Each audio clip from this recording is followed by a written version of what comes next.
माझी काही गॅरंटी नाही, माझ्यावर विश्वास ठेवू नका, जयंत पाटील यांच्या विधानाने भुवया उंचावल्या।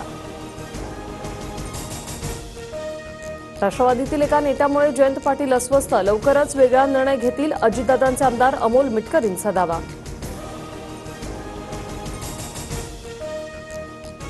सुरेश धस यांना समज द्या, पंकजा मुंडेंची पक्षाकडे मागणी। भाजपची राष्ट्रीय नेता असताना माझ्यावर थेट आरोप, निवडणुकीत मी प्रचार केला नसता तर धस निवडून तरी आले असते का, पंकजा मुंडेंची टीका।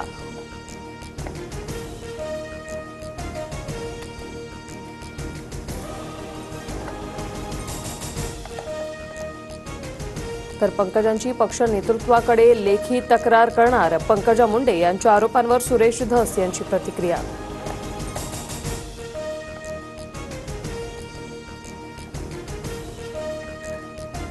धनंजय मुंडेंच्या राजीनाम्यानंतर अन्न आणि नागरी पुरवठा खातं अजितदादा स्वतःकडेच ठेवणार, पक्षांतर्गत वाद वाढू नये यासाठी अजितदादांचा निर्णय, सूत्रांची माहिती।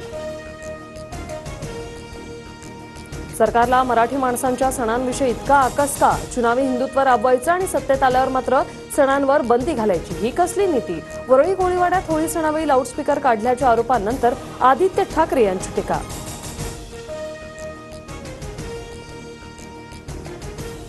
सतीश भोसले उर्फ खोक्याला प्रयागराजमधून अटक, बीड आणि उत्तर प्रदेश पोलिसांची संयुक्त कारवाई।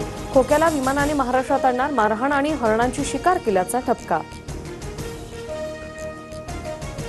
स्वारगेट लैंगिक अत्याचार प्रकरणात जलद गतीने आरोपपत्र दाखल करण्यासाठी पुणे पोलिसांचे प्रयत्न सुरू, आरोपीला कठोर शिक्षा करण्यासाठी विशेष सरकारी वकिलांची नियुक्ती करण्याचा निर्णय। अॅडव्होकेट अजय मिसर यांच्या नावाचा प्रस्ताव राज्य सरकारला पाठवला।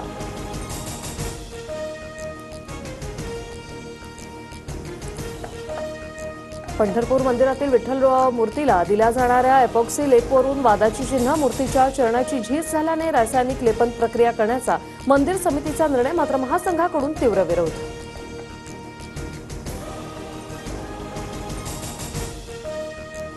शक्तीपीठ महामार्गावर सरकारची भूमिका काय, विधान परिषदेत अंबादास दानवे यांचा सवाल। तर शासनाला शक्तीपीठ मार्ग करायचा आहे, लादायचा नाही, फडणवीसांचं उत्तर।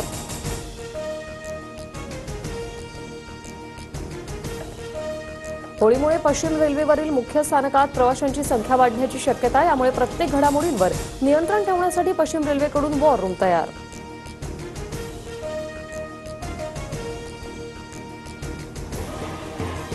जळगावात बंजारा समाजातील महिलांकडून पारंपरिक नृत्य करत होळी साजरी, परंपरागत पोशाख परिधान करून ढोलाच्या तालावर गाणं गात पारंपरिक नृत्य।